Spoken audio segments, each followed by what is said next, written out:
안녕하세요, 빌리어너입니다. 오늘도 오전에는 비트코인 관련된 뉴스 살펴보고 오후에 시간이 되면은 차트 분석 영상도 살펴보도록 하겠습니다. 첫 번째 소식인데요. 외신이 29일 40억 달러 규모의 BTC 옵션이 만기가 도래하면서 가격 변동성이 이제 제기가 됐습니다.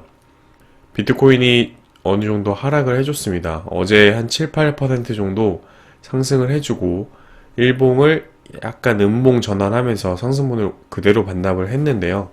지금 옵션 만기뿐만 아니라 미국 내에서 세금 이슈도 있어요. 암호화폐 플랫폼에서 IRS 국세청, 미국 국세청에서 세금 양식을 받아서 내야 되는데 결산을 해야 돼요. 2020년 투자 내역 결산을.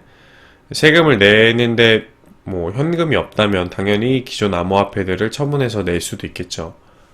그래서 지금 BTC는 단기적으로 뭐 조정을 받고 있지만 저희는 단기 투자자들이 아닙니다. 중장기로 보고 있고 연말까지 일단은 지켜보고 있기 때문에 이런 단기적인 하락은 뭐 건강한 조정 장세다라고 생각을 해주시면 될 것 같아요. 너무 여기서 하락한다고 해서 걱정하지 않으셨으면 좋겠습니다. 금융기관 로스차일드에서 그레스케이 BTC 지분을 확대하고 있다는 소식이에요. 12월 31일 기준으로 로스차일드 인베스트먼트는 GBTC 주식을 3만 주를 보유하고 있는 것으로 나타났습니다. 지금 계속해서 기관 투자자들은 BTC를 모으고 있다고 말씀을 드렸습니다. 말씀을 드렸고 반면에 이렇게 골드만삭스 CEO는 얘기를 하고 있어요. BTC는 아직도 갈 길이 멀다. 화폐는 우선적으로 가치 저장, 거래 수요를 충족해야 되지만 BTC는 아직도 기준을 완벽히 충족하지 못한다라고 얘기하고 있습니다. 지금 화폐가 가치 저장 수단을 잘 해주고 있을까요? 엄청나게 지금 미국은 달러를 찍어내고 있는데 아이러니하게 가치 저장 수단을 얘기하고 거래 수요를 뭐 충족해야 된다. 이미 비트코인 엄청나게 많이 거래가 되고 있습니다. 저는 골드만삭스도 저점 매집을 위해서 이렇게 얘기를 하고 있다고 생각을 해요. JP 모건이 비트코인 투자해야 되는 세 가지 이유에 대해서 또 반면에 설명을 하고 있습니다. 새로운 시장의 사이클이고 지금 저금리에 대한 해칭 수단 그리고 외부 금융 채널이라는 거예요. 네, 나스닥이나 이런 그 기존의 금융 채널과는 다르게 새로운 금융 채널이기 때문에 비트코인을 투자를 해야 된다. 하지만 또 이 JP 모건 기사를 보면은 이제 14만 6천 달러 갈 거다. 또 이번에는 위험하다. 이 말은 어디서 가져왔냐면 비트코인의 재밌는 소식을 전해주는 이제 트위터인데 이렇게 써놨어요. Please sell us your Bitcoin. 비트코인 팔라는 것처럼 저희 보이죠. 뭐 하루 만에 이렇게 말을 바꿔버리고 있어요. JP 모건도 말 바꾸기로 유명했죠. CEO가 비트코인 사기고 투자하지 말라고 말씀드렸다가 이제는 세 가지 이유, 투자해야 되는 세 가지 이유에 대해서 얘기하고 있고 골드만삭스도 비트코인은 가치 없다라고 얘기하고 있지만 저는 골드만삭스도 뒤에서는 투자하고 있다고 생각을 합니다. 기관 투자자들은 아직도 들어오지 않았다. 전체 자금의 1%밖에 들어오지 않았다. 라고 말씀드리겠습니다. 그리고 코인베이스에서 이더리움이 새로운 금융 시스템 결산 네트워크로 급부상하고 있다고 합니다. 지금 BTC 거래가 지금 엄청나게 많지만 그래도 이더리움 기관 투자자들의 수요도 엄청나게 증가를 했어요. 이제 2월 달에 이더리움도 CME 선물 시장에 들어오죠. 그 기점으로 터닝 포인트가 돼서 2월을 기점으로 한 번 더 크게 가격 상승을 해주면서 올타임 하이도 경신하지 않을까 생각을 하고 있습니다. 네, 다음 기사인데요. 이더리움이 사상 최고치로 올라서면서 1만 5천 달러까지 가격이 상승할 수 있다. 5일 전 기사지만 저는 이것도 내용이 뭐 터무니없다고 생각하지 않습니다. CME 상장이 되고 올타임 하이를 뚫고 기관들이 이 시장으로 자금이 들어온다면 15,000달러도 저는 갈 수 있다고 생각을 해요. 이더리움은 아직도 비트코인에 비해서 저평가되어 있고 이더리움 대비 늘어나고 ERC 토큰 그리고 디파이 관련해서 수요가 엄청나게 늘어나고 있다고 말씀을 드렸습니다. 그리고 이더리움 2.0 스테이킹에도 이더리움이 엄청나게 스테이킹 되어 있어서 유동성 공급이 많지가 않아요. 거래소의 이더리움 양이 지금 15개월 동안 최저라고 말씀을 드렸습니다.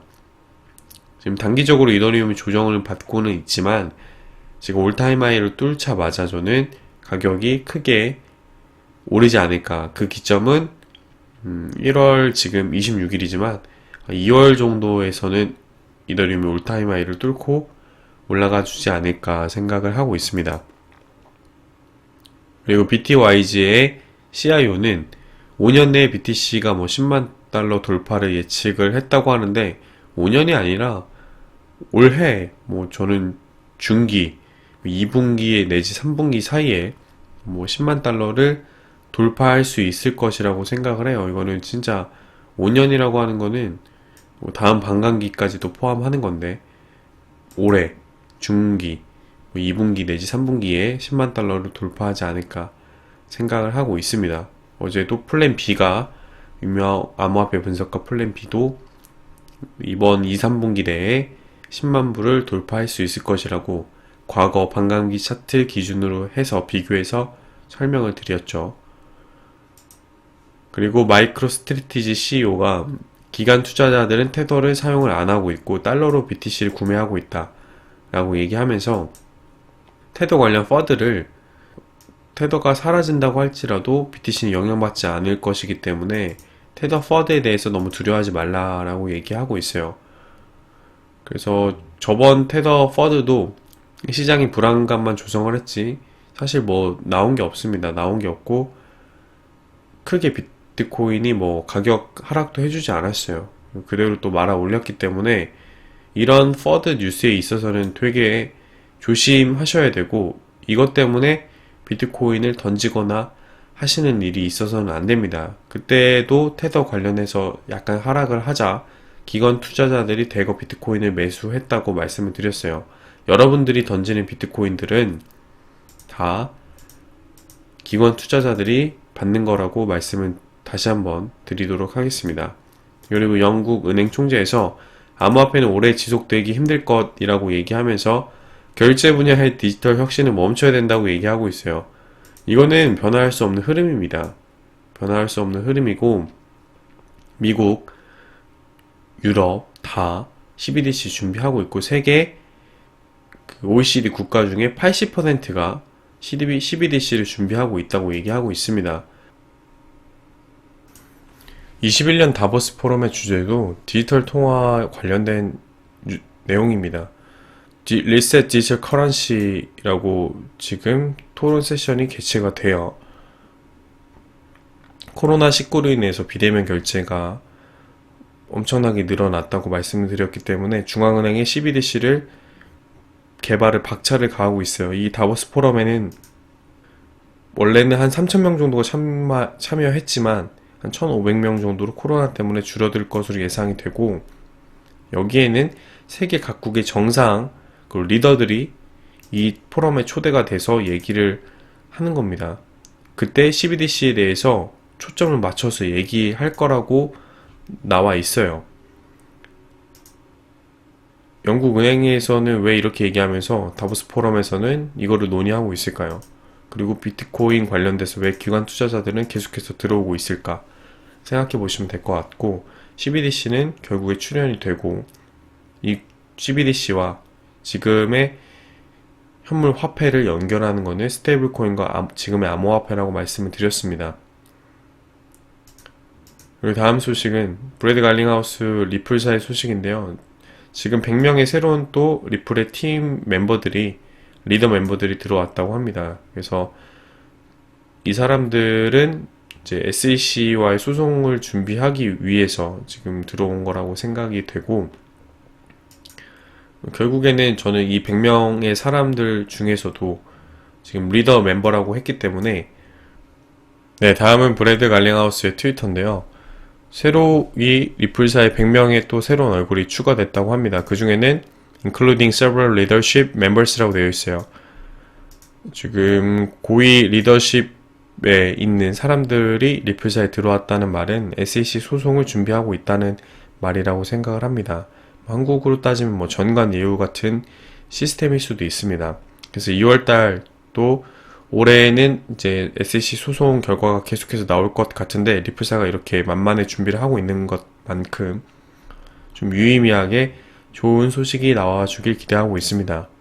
그리고 자넷 옐런이 공식적으로 미 재무부 장관에 임명이 되었다는 소식이고 뭐 따로 뭐 관련돼서 이제 임명식 하면서 암호화폐 관련된 얘기는 하진 않았지만 자넷 옐런은 다시 한번 말씀드리지만 디지털 커런시 그룹의 허친스 회장의 사람이라고 말씀을 드렸습니다. 이 사람은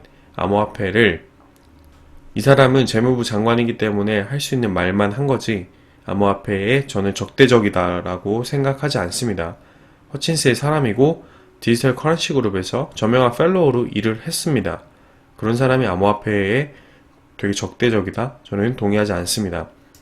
그리고 마지막으로 달러 인덱스 그리고 공포지수 살펴보겠습니다. 달러 인덱스 약간 올라와 줬는데 바이든 행정부가 본격적으로 또 달러를 살포하기 시작을 하면은 90 아래로 떨어질 것으로 생각을 하고 있습니다. 그리고 암호화폐 탐욕지수는 71로 요 근래는 계속 90대를 넘어섰는데 지금은 극단적 탐욕에서 탐욕 단계에 있습니다. 오늘도 제 영상이 도움이 되셨으면 구독, 좋아요, 채널 알림 설정 부탁드리고 시간이 되시는 분들은 광고 시청까지 해주시면 더할 나위 없이 감사드리겠습니다. 감사합니다. 지금까지 빌리어너였습니다.